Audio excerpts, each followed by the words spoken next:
Last July. The heat wasn't just air, it was a substance, a wet woolen blanket that settled over the city after dusk and refused to lift.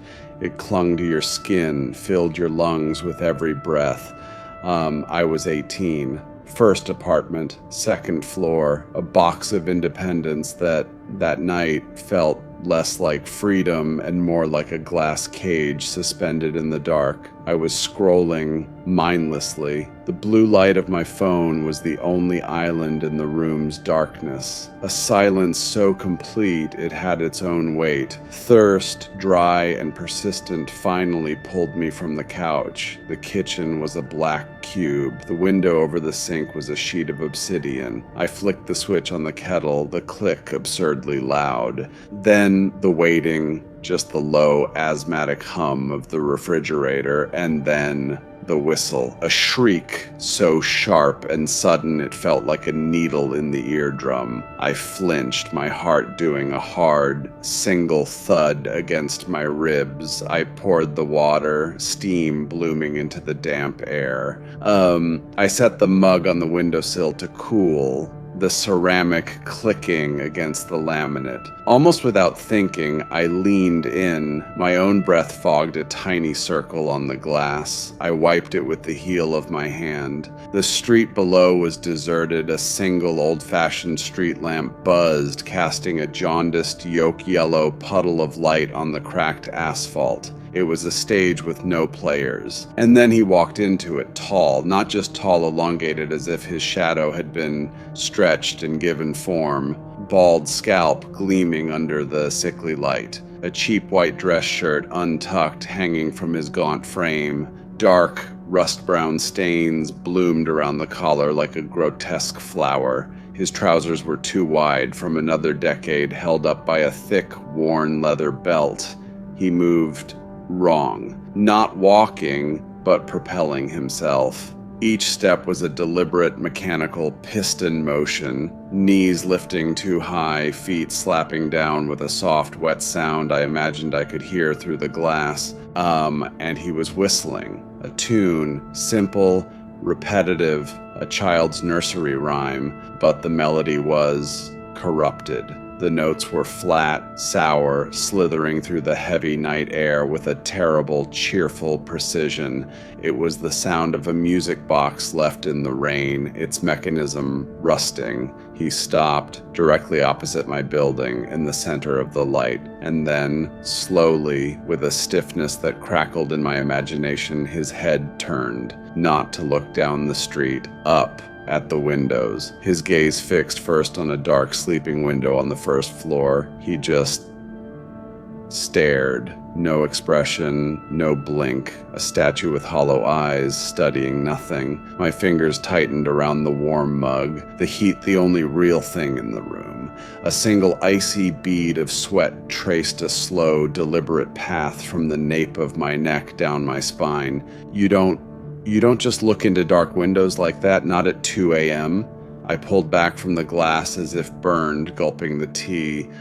It scalded my tongue, the pain a welcome anchor. I retreated to the blue sanctuary of my phone, closing and locking the kitchen door behind me. A flimsy barrier of wood and paint. A text from my friend, Alex, I typed, fingers clumsy. Weird guy outside, just standing there, staring. He fired back jokes, emojis, thought I was messing with him. I tried to laugh it off, to bury the image under an avalanche of streaming videos, the chatter of strangers, a thin insulation against the silence. An hour later, my phone buzzed again. A new message from Alex. The tone was different. Dude, I saw him from my kitchen window. He was whistling that fucking tune. He stopped right under my building, looked up right at my window, right at me. The words were jagged, misspelled. He smiled, a huge smile. It wasn't right. Then he screamed, but not a scream. His face just went dark, I think. My sink overflowed. Forgot it. I hear knocking on my door, really loud. I'll go open it. I stared at the timestamp.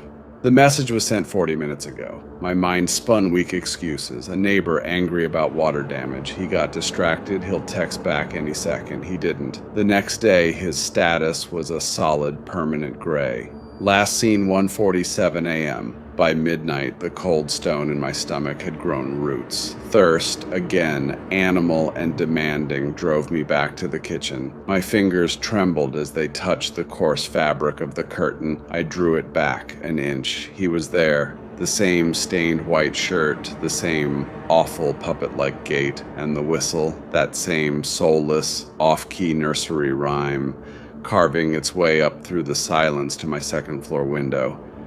He stopped in the exact same spot, at the same first-floor window. My breath hitched, trapped in my chest, and then his head tilted back. Slowly, mechanically, his gaze detached from the dark pane below and began to climb, up the dirty brick, over the mortar lines, past the drain pipe, until it locked onto mine.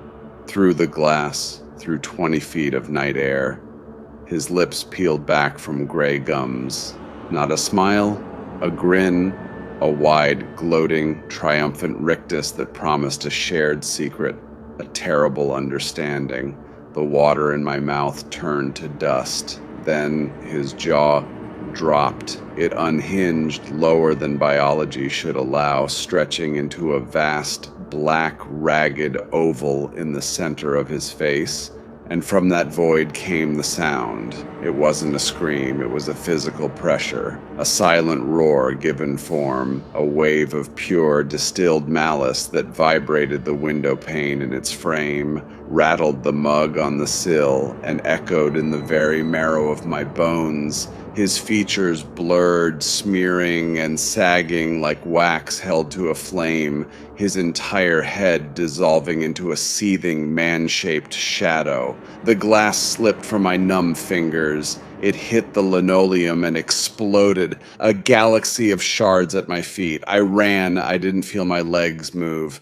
I slammed my bedroom door, locked it, and slid down to the floor, my body racked with tremors so violent my teeth chattered a frantic rhythm. Silence crashed back in, a deep, deafening vacuum. It lasted 15 eternal minutes. Then the knocking began, not on my apartment door, on my bedroom door, a solid, rhythmic thud, thud, thud, not a fist. It was the sound of a heavy, soft weight being thrown against the wood with systematic force. Each impact traveled up through the floorboards into my spine, settling in the base of my skull. It didn't stop for 30 minutes, a heartbeat from the wrong side of reality, and then it ceased, not fading, stopping as if a switch had been flipped. I don't remember sleeping. I woke on the floor in a patch of afternoon sun, my mind blank, scrubbed raw. I built a dam of rationalizations, stress, sleep paralysis, a waking nightmare fueled by anxiety and bad tea. The dam shattered when the news article popped up on my feed. A local brief. A young man found in his apartment, in the kitchen, cause of death, asphyxiation. The details were sparse, clinical. But a neighbor, quoted anonymously, mentioned something the report didn't. They said he was found right before the window and that his head had been shaved perfectly smooth and his shirt, it was clean, but there were spots on the collar, like rust or old blood. I never learned what the man in the white shirt was. A predator that wears human silence as a skin, a ghost that feeds on attention, a living warning. But I know this, he saw us, because in the loneliness of a hot night, we made the mistake of looking out. Of meeting its gaze. My curtains are permanently closed now, nailed shut. I live in a self-imposed twilight. But in the absolute crystalline quiet just before dawn, when the city holds its breath, sometimes I'll freeze my own heart pounding in my ears, and I'll strain to listen against every instinct I have. I'm listening for the echo. Faint, distant, and horribly cheerful, the echo of a whistle.